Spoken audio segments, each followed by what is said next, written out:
तो जनगणना की जो बहुत पुरानी मांग थी कि जातियों को गिना जाए, जाति के आधार पर आरक्षण हो, सबका हक मिले, सबको बराबरी से उनकी आबादी के हिसाब से हक और सम्मान मिल जाए। मुझे खुशी है इस बात की कि आज महाराजा सुहेलदेव सम्मान स्वाभिमान पार्टी के लोग भी इस पक्ष में हैं कि जाति गणना हो और आबादी के हिसाब से उन्हें भी हक और सम्मान मिल जाए। इस लड़ाई में जहां पीडीए के लोगों का साथ दे रहे हैं, मैं एक बार फिर उन सब का बहुत बहुत धन्यवाद और आभार प्रकट करूंगा। इन्होंने बहुत सारे सुझाव दिए हैं। उन सुझावों में कुछ सुझाव मैं कह सकता हूं, फिर आप जो पूछना चाहेंगे पूछिएगा। इनका सबसे पहला सुझाव यह है और इनकी मांग है कि वीर योद्धा महाराजा सुहेलदेव महाराज की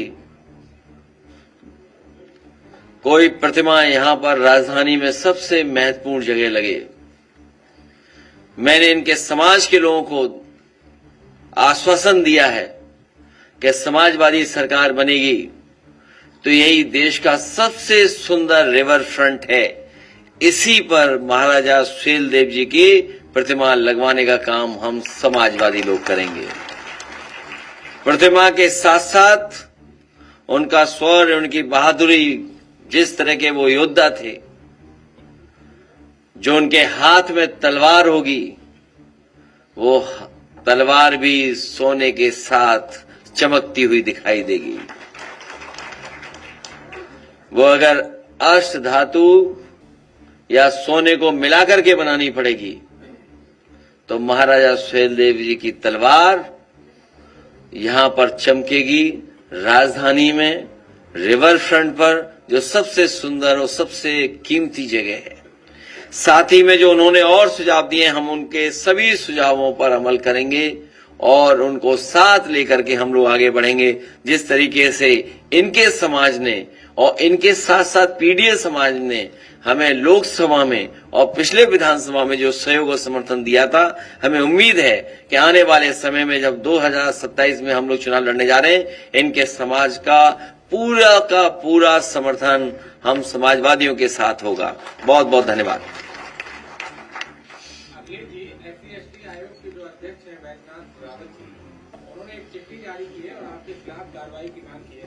तो कर दो कार्रवाई, क्या है।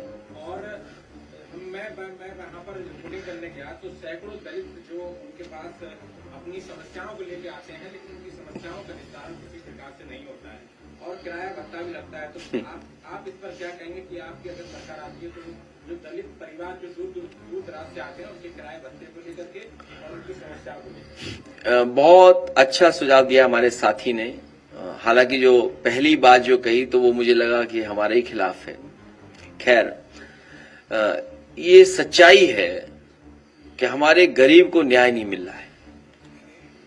हमारे गरीब और खासकर पिछड़े और दलित समाज के जो लोग हैं, उनके साथ हर स्तर पर भेदभाव हो रहा है। अगर वो अपनी सामान्य समस्या को भी लेकर के जाएं, तो भी अधिकारी अनसुनी कर रहे हैं। और कई बार हम लोग सुनते हैं कि जो कुर्सी पे बैठे लोग हैं वो अपमानित कर रहे हैं। और हमारे गांव के लोग और गरीब कई बार योजनाओं को भी नहीं समझ पाते हैं कि योजना हमारे लिए है और इस योजना से हमें कैसे लाभ मिलेगा।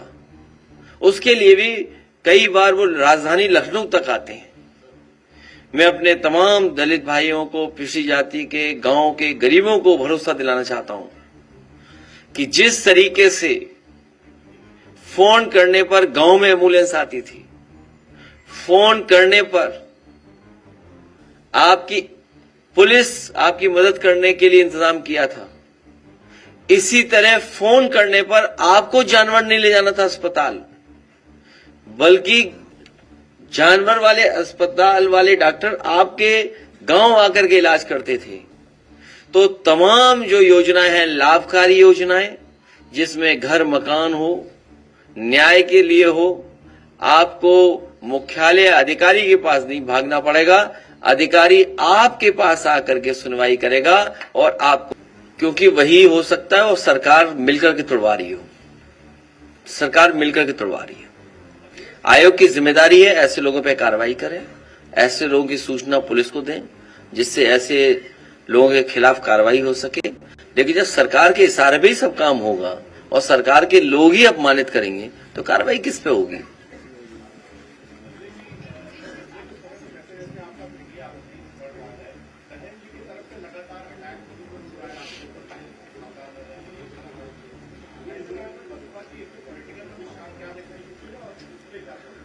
हम तो ये कहेंगे कि अगर कोई और भी आना चाहेगा तो हम लोग ले लेंगे साथ।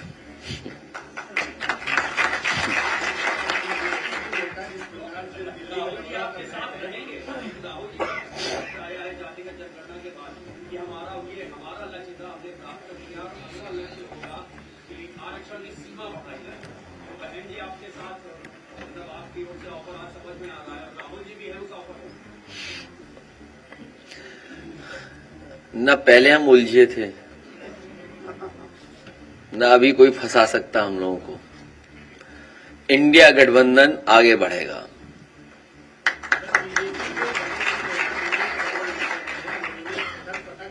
क्या चीज?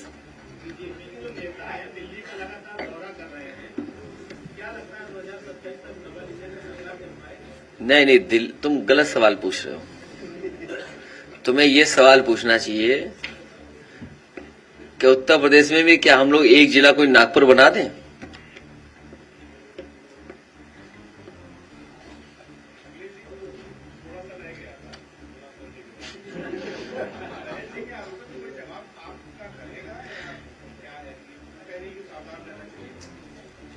नहीं, हम लोग बिल्कुल सावधान है बीजेपी से, हम लोग बहुत सावधान है बीजेपी से। उनकी राय ठीक है, हमें सावधान रहना चाहिए बीजेपी से।